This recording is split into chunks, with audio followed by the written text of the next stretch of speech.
Lejos del doctor, es amigo de casa. El doctor Fernando Rodríguez, mi querido doctor. Emilio, ¿cómo estás? Gracias por acompañarnos, un placer saludarte como siempre, amigo. Gracias a ti por invitarme, muchas gracias. Oye, hoy para platicar de un tema que vaya, es importante platicar, más aún cuando se habla de la población mexicana, que a últimas décadas, mi querido doctor, este problema se ha venido incrementando de una manera impresionante, y me refiero a los problemas cardiovasculares.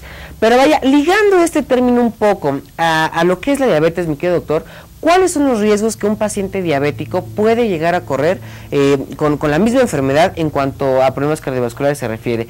Pero me gustaría también que hiciéramos un poco de énfasis, doctor, en aquellas personas que viven con diabetes y simple y sencillamente no lo saben, porque no me dejarás mentir, se hacen un daño impresionante. Sí, totalmente. De hecho, cuando uno ve las principales causas de morbimortalidad, o sea, de lo que los pacientes se enferman y se mueren en México, la causa número 1 son la diabetes mellitus y sus complicaciones. Claro. Dentro de las complicaciones, las más importantes y las más deleterias para la población son las cardiovasculares, como bien mencionabas tú, las enfermedades de los vasos sanguíneos. ¿Por qué? Porque la diabetes mellitus en todo su entorno bioquímico le impone una carga muy importante a los vasos sanguíneos, los enferma. Y sobre todo aquellos vasos sanguíneos que irrigan los territorios o los órganos que tienen mucha dependencia del riego sanguíneo, básicamente corazón, cerebro y riñón, de tal suerte que el paciente diabético no se muere de un exceso de azúcar. Claro. El paciente diabético se muere de un infarto agudo al miocardio, se muere de una enfermedad vascular cerebral, se muere de insuficiencia renal. Claro. Y es por el compromiso y el impacto que las altas concentraciones de azúcar y sus repercusiones metabólicas le imponen al sistema circulatorio. Ahora, doctor, ¿hay algún síntoma para darnos cuenta que hay ya algún problema cardiovascular? Porque es una tristeza y es una ironía, mi querido doctor, pero siendo sinceros, todavía hay muchas familias que no tienen lejos de ese hábito, esa cultura de acudir con un médico y cuidar de su salud, mi querido doctor. Y al no haber esta cultura, hasta que no nos duele algo, no acudimos con un médico. Desafortunadamente los problemas cardiovasculares, principalmente los originados por la diabetes, no te avisan. Casi siempre cuando te avisan es porque ya tienes una fase aguda de un infarto, por ejemplo, establecido. Lo ideal por eso es que programas como el tuyo, asociaciones como las que estamos viendo en este momento, que están llevando la cultura médica a la población abierta, y es algo que yo te agradezco de veras en nombre de toda la población mexicana, que difundas este tipo de cosas. No hay una forma de que la gente se entere, lo mejor es que la gente tenga educación para la salud. Si la gente estuviera consciente, por ejemplo, que cerca del 7% de la población que tiene más de 20 años en México tiene diabetes, simplemente para saber si la tengo acudiría con su médico privado o de institución. Claro. Simplemente para saber si tiene diabetes mellitus, simplemente para ver cómo está su presión arterial, simplemente para ver cómo están sus lípidos, su colesterol en la sangre. Desafortunadamente no te avisa hasta que tienes un problema grave. Pero sería obligado que toda la gente que está en este país por arriba de los 20 años de edad acudiera con su médico, institución o privado, para ver cómo anda en su perfil bioquímico, cómo ando de glucosa, cómo estoy de colesterol y cómo están mis cifras tensionales, porque no te avisa. Claro. Son enfermedades que llamamos pandemia silenciosa. Okay. No te avisa hasta que el problema estalla, desafortunadamente.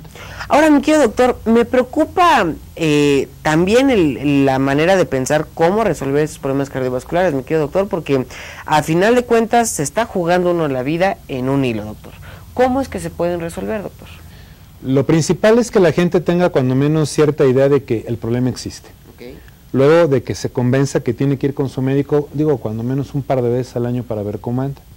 Y una vez que va con el médico dirá, ok, este es un paciente que tiene problemas cardiometabólicos, lo que tiene es hipertensión, diabetes, obesidad, vamos a darle el mejor tratamiento, pero ya se maneja como un conjunto, como un paciente con algo que se llama síndrome metabólico. Okay. Se maneja en conjunto y se le ofrecen las mejores alternativas de tratamiento, tanto con fármacos como con lo que nosotros llamamos medidas higiénico-dietéticas. Okay. Un plan de alimentación balanceado, actividad física, que eviten cosas que les hacen daño, y si lo requiere, un medicamento, pero un medicamento prescrito por un médico que sabe qué tiene el paciente y cuál es la mejor opción terapéutica. Que está especializado. Hace poco, mi querido doctor, leía yo en la Asociación Americana de Diabetes un artículo muy interesante, por cierto, mi querido doctor, en donde comentaban que para un poco la disminución de riesgo en problemas cardiovasculares para personas con diabetes ya un poco de mayores de edad, se recomienda el uso del ácido acetilsalicílico, mi querido doctor. ¿Qué tan recomendable es esto? Pues es tan recomendable como que, bien dices tú, la Asociación Americana de Diabetes es la asociación, yo considero que a nivel mundial es la que pauta cómo se debe manejar un paciente diabético. Okay. Y siempre en su primer número de cada año, en el número de enero, aparecen las recomendaciones generales. Sí. Y de 4 o 5 años para acá, si no es que un poco más, establece como parte del tratamiento del paciente con diabetes o con intolerancia a la glucosa, que es un paso antes, el tratamiento con aspirina o ácido acetil salicílico a dosis bajas. A dosis bajas nos referimos en términos generales 100 miligramos. O sea, no es la aspirina que uno puede ir a comprar a una tienda de 500 miligramos porque te dolió una articulación. Es la aspirina a dosis bajas, 100 miligramos. Está comprobado que el paciente diabético sufre 2 alteraciones muy importantes. Uno es a nivel de los vasos sanguíneos. Los vasos, en lugar de abrirse y cerrarse rítmicamente, se abren pero luego se cierran por más tiempo y más prolongadamente. Esto provoca que la sangre no pasa adecuadamente. Primera alteración. La segunda es en la sangre hay unas células que se llaman plaquetas.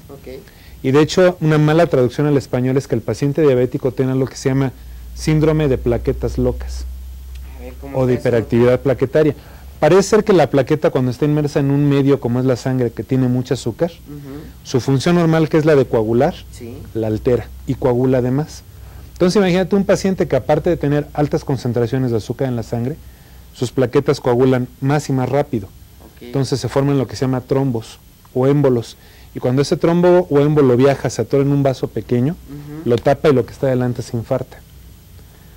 Por eso es importante que en el paciente diabético prevengas este tipo de fenómenos con la aspirina a dosis bajas.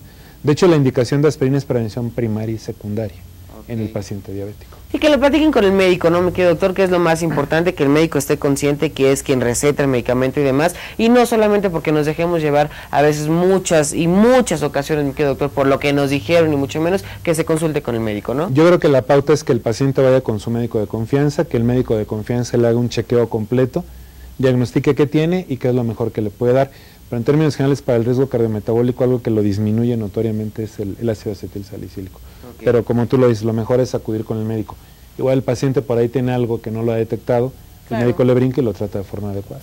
Mi querido doctor, aprovechando de su presencia aquí en el programa, me gustaría si puede aclarar algunas dudas de nuestro público. Por ejemplo, una pregunta del señor Agustín González Prieto. Él quiere saber si es verdad que el ácido acetil salicílico tiene o ejerce efectos antioxidantes en las personas con diabetes y de qué manera. El término antioxidante está muy choteado, pero en términos generales te puedo decir que nosotros tenemos 2 procesos siempre en el organismo, la oxidación y la reducción. Lo que siempre es malo o peligroso para el sujeto es que tenga procesos oxidativos en exceso. Te voy a poner el ejemplo: tú agarras una manzana, la cortas, es decir, quitas la cáscara y la abres, simplemente la presencia de oxígeno hace que esa manzana se ponga café, se vaya descomponiendo. Pasa lo mismo con algunas células del cuerpo. Mientras más factores de riesgo tengas tú, diabetes, hipertensión, tabaquismo, sedentarismo, etcétera, más procesos de oxidación hay. Entre otras particularidades, el ácido acetil salicílico a dosis bajas funciona como antioxidante y te ayuda a proteger a ese sujeto que está en riesgo. Su principal efecto va sobre la actividad de las plaquetas, pero tiene efecto antioxidante también. Puede apoyar. La señora Catalina Vázquez, ella nos llamó desde Irapuato, mi querido doctor, y nos pregunta qué es una apopleja y qué relación tiene con la diabetes. La apoplejía es lo que se le conoce normalmente como enfermedad vascular de tipo aterotrombótico, es decir, el sujeto está bien, súbitamente tiene una pérdida del estado de despierto, o hay algo que nosotros le llamamos focalización. ¿A qué se debe? El vaso sanguíneo está lesionado, tiene diabetes, tiene hipertensión, de repente se desprende un émbolo o un coágulo, empieza a viajar por la sangre y llega un vaso lo suficientemente pequeño para taparlo. El territorio que está adelante se infarta, se queda sin irrigación. Si ese territorio que estamos tapando es el que rige, por ejemplo, la actividad motora de los brazos o del brazo y la pierna derecha y se tapa, tú te quedas sin movilidad de ese lado. Eso se llama apoplejía. Y es muy frecuente en el paciente que tiene riesgo cardiovascular, no únicamente con diabetes.